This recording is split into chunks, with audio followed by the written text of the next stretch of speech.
Assalamualaikum warahmatullahi wabarakatuh. Alhamdulillah wassalatu wassalamu ala Rasulillah. Asyhadu an la ilaha illallah wahdahu la syarika lah wa asyhadu anna Muhammadan 'abduhu wa rasuluhu la nabiyya ba'dah. Allahumma iftah lana wa lakum futuhal 'arifin bi rahmatika ya arhamar rahimin.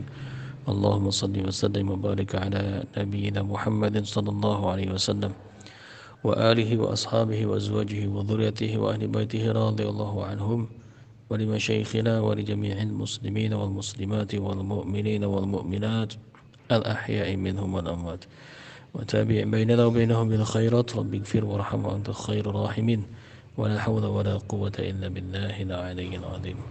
Amma ba'd. Alhamdulillah wa syukru ala ni'amillah. Baik ikhwah, apa kabar semuanya? Insyaallah semoga Allah Subhanahu wa taala tetap lindungi antum, berikan kesehatan dan keberkahan sepanjang hari insyaallah. Baik, mari kita mulai kajian pagi ini insyaallah. Pagi ini kita akan bahas bagaimana cara meruqyah anak dan balita. Namun sebelum itu kita harus sepakati dulu bahwasanya balita itu usia 0 sampai 2 tahun. Dan anak-anak 2 tahun ke atas, begitu ya. Atau mungkin tarif ya yang lain silahkan. Hanya dalam bab ruqyah 0 sampai 2 tahun itu balita, karena belum bisa bicara, hanya bisa bergantung pada orang tuanya. Sedangkan anak-anak usia 2 tahun sampai ke atas. Di usia baligh maka masuklah fase remaja dan setelah di atas 20 atau 25, 18 itu sudah dewasa. Maka berbeda cara penanganan balita, anak-anak, remaja dan dewasa, bahkan orang tua atau parubaya dan sebagainya. Untuk balita kita harus kenali dulu, karena balita ini dari 0 sampai 2 tahun biasanya mereka lebih sensitif, lebih peka, karena dari alam rahim ke alam, dari alam ruh ke alam rahim, dan alam rahim ke alam dunia, mereka perlu beradaptasi terhadap siapa? Terhadap orang-orang di sekitar dia. Maka makhluk apapun, sebagaimana dalam satu riwayat bahwa anak Adam itu ketika lahir maka di sekitarnya ada korin dari kalangan malaikat dan ada korin di kalangan jin, dan setan benar-benar menyentuhnya sehingga terjadi tangisan ketika sang bayi keluar dari rahim ibunya. Maka harus kita maklumi ketika anak kita mungkin nangis terus-terusan atau balita kita nangis terus-terusan. Sang bayi nangis dari mulai jam 2 misalkan sampai jam 3. Kita lihat usianya. Kalau dia di usia di atas 2 tahun maka lakukan ruqyah. Tapi kalau dia di usia balita, maka kita diagnosis terlebih dahulu. Apakah perlu diruqyah, apakah perlu penanganan khusus, karena kita tidak tahu apa yang dirasakan oleh bayi, apakah dia tidak nyaman, apakah dia mungkin gerah, atau mungkin merasakan kehadiran makhluk-makhluk di luar manusia dan lain sebagainya. Kita perlu waspada dan hindari kebiasaan-kebiasaan yang dilakukan oleh orang-orang terdahulu atau orang-orang tua kita terdahulu, seperti misalkan memakai anak kita kalung hitam, atau misalkan mengikatkan benang di tangannya, atau menyimpan Quran di ubun-ubunnya, atau badik dan lain sebagainya di dekat dengan bayi ini. Hindari hal tersebut. Maka kenalkan anak kita dengan tauhid yang benar dari mulai sejak bayi atau balita. Dengan cara apa? Putarkan MP3 Muratal Quran, bisa seperti itu, atau kita bacakan Muawwidzatain sebagaimana sunnah baginda Nabi SAW sebelum tidur. Juga bacakan zikir pagi dan petang di dekat bayi kita di waktu pagi dan waktu sore hari. Namun para ulama berpendapat bahwa zikir pagi petang ini bukan untuk ruqyah anak-anak, tapi kita berharap keberkahan daripadanya ketika kita bacakan Quran di dalamnya, bacakan doa perlindungan di dalamnya, maka itu pun sudah termasuk proteksi untuk anak-anak kita. Gangguan-gangguan yang biasa mereka alami dari balita ke anak-anak, yang paling umum adalah menangis tanpa keluar air mata dari mulai jam tengah malam misalkan sampai subuh, atau di jam-jam tertentu, atau bahasa lainnya itu tantrum dan lain sebagainya. Maka penanganan paling efektif adalah dari awal, dari mulai bayi lahir kita sudah kenalkan dia dengan Al-Quran, kita bacakan Quran di dekatnya, kemudian peluk bayi tersebut dan sambil diusap-usap punggungnya kita bacakan ayat kursi pelan-pelan sambil ditimbang sampai mereka tertidur. Nah kan baginda Nabi SAW mengajarkan kepada kita doa perlindungan yang pernah dia panjatkan kepada Allah Subhanahu wa taala untuk dua cucunya, yaitu Hasan wa Husain. Maka Nabi pun bersabda, ini adalah doa yang pernah dipanjatkan oleh bapak kalian kepada Ismail, artian kepada Nabi Ibrahim, kepada Nabi Allah Ismail alaihi wassalam. Doanya, a'udzu bikalimatillahi tammah min kulli syaitani wa hammah wa min kulli ainin lammah. Sekali lagi dihafal ya. A'udzu bikalimatillahi tammah min kulli syaitani wa hammah wa min kulli ainin lammah. Atau bisa u'idukuma bikalimatillahi tammah, bisa seperti itu kalau untuk berdua. Atau u'idzukum bikalimatillahi tammah, aku mohon perlindungan untukmu. Kalau a'udzu bikalimatillahi tammah, aku berlindung dengan kalimat Allah tammah yang sempurna. Min kulli syaitani wa hamah, wa min kulli dari setiap syaitani wa hamah, syaitan dan wahamah. Para ulama berapa hamah itu bentuk tunggal daripada hammatun. Hamma itu apa namanya, sejenis hewan berbisa, kalau tidak salah.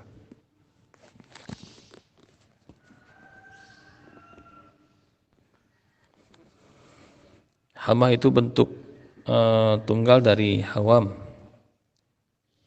itu apa, min kulli syaitani wa hammah. Jadi tunggalnya dari hawam itu hammah. Dia berarti binatang berbisa, seperti misalkan kalajengking atau misalkan ular. Jadi kita doakan anak kita atau balita kita dengan bacaan tersebut agar mereka terhindar dari binatang-binatang berbisa atau apa namanya, binatang yang menggigit, hammah. Kita tahu kadang-kadang kalau misalkan bayi nangis, kita sudah timbang-timbang, kadang-kadang kesal. Padahal sebelum itu kita periksa terlebih dahulu barangkali di dalam tubuhnya, dalam bedongannya itu.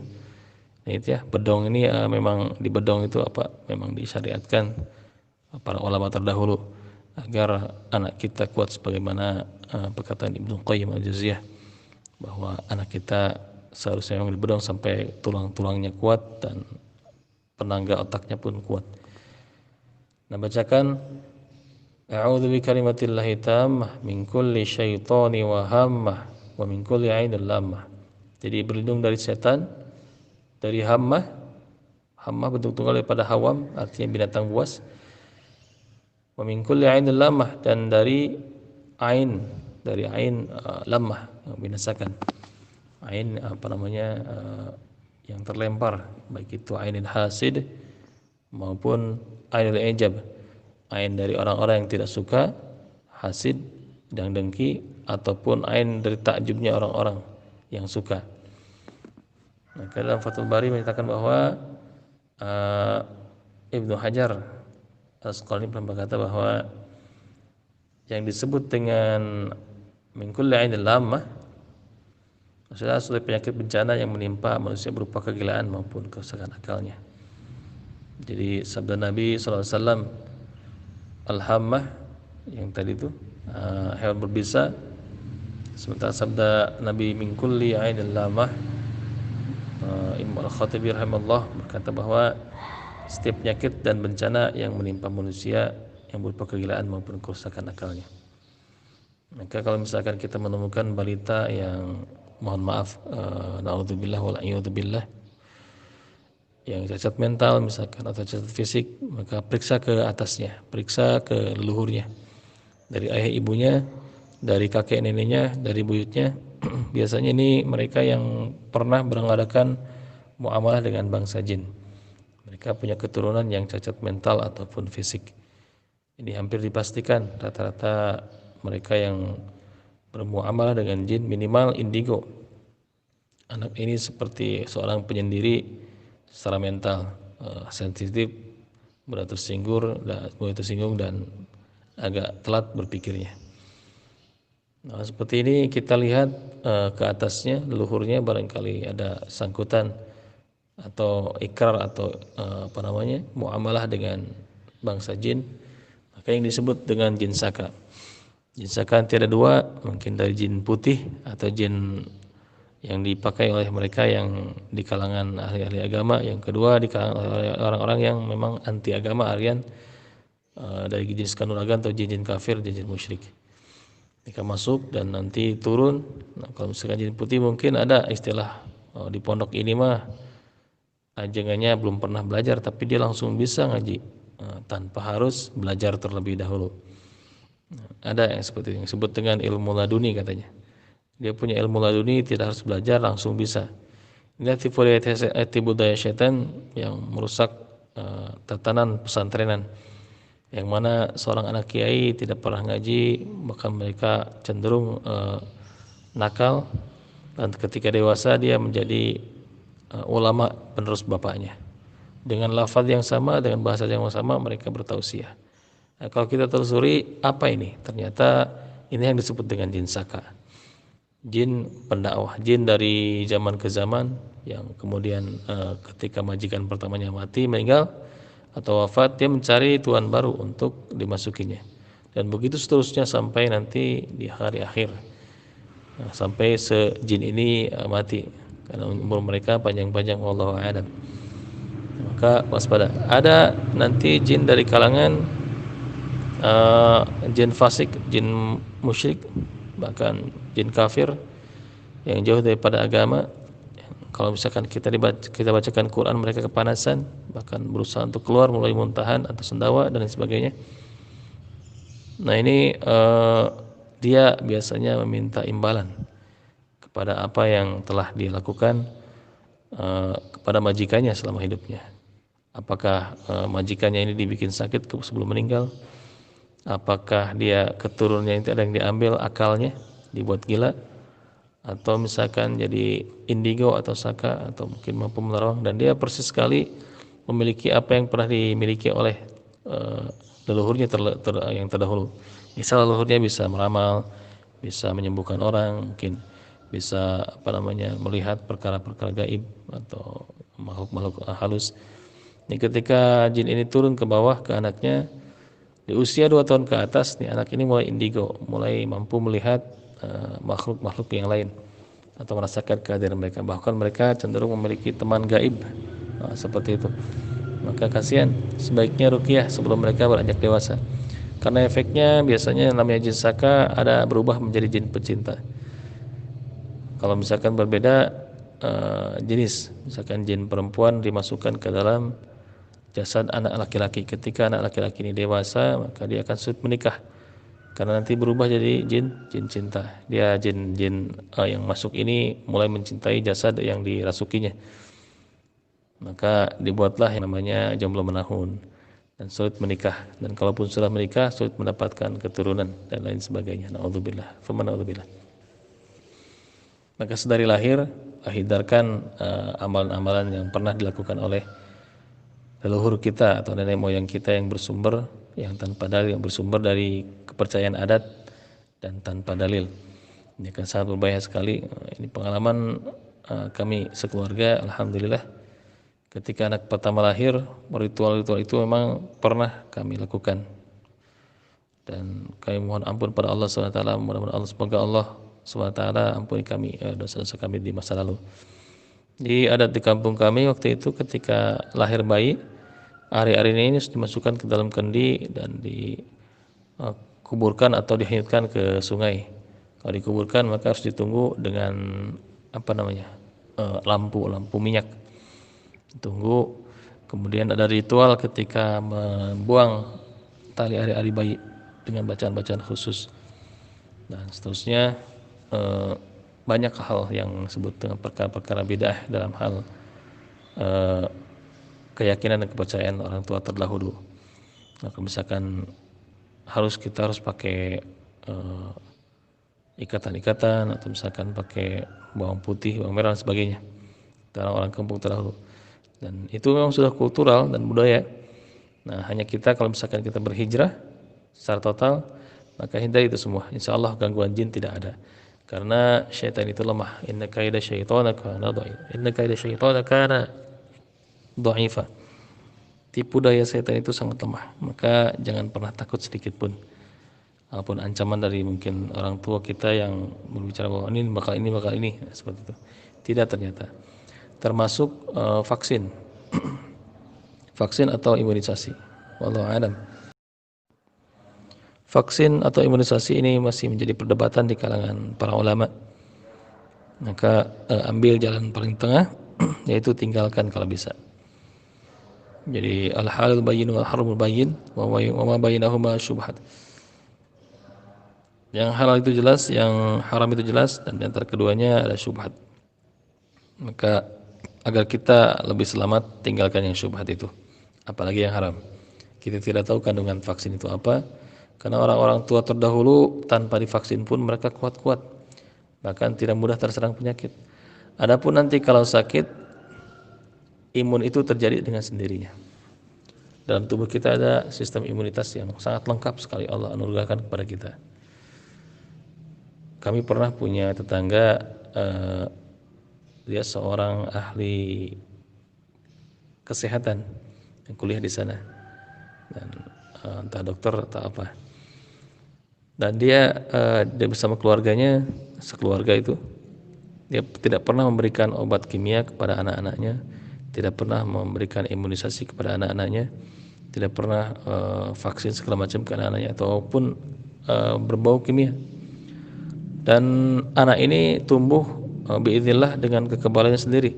Ketika pilek atau flu, maka ibunya akan dengan mudah menyiapkan air hangat dan direndamkan kakinya, kemudian kadang-kadang kalau panas dikompres, paling madu dibersihnya itu, atau misalkan habatus sauda jadi herbal atau daun-daunan yang dia hafal untuk khasiat-khasiatnya.